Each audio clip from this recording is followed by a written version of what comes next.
وقتی دست گذاشتی روی دختری و ازدواج کردی احمقی. چرا؟ چون یکی انتخاب کردی، بقیه 3 میلیارد دختر رو ول کردی. تحقیق نکردی کدوم زن رو باید انتخاب کنی. چشش میبنده وا میکنه میپره تو بغل دختر یا بغل یه پسر. فکر کنی ازدواج یعنی اسمش بشه عشق.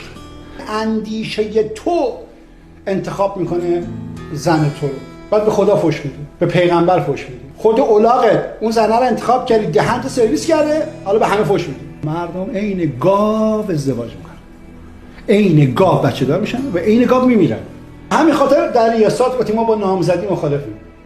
دوره نامزدی گفته میشود که نام دخترهای دیگه ایگنور میشن، میرن سطر آشغال، دیگه یارو انتخاب نمیکنه. چرا؟ چون تعهد داره. شما اولا گوه خوری تعهد دیدی. از کجا میدونی اون دختری که سر 4 دیدی بهتر نباشه؟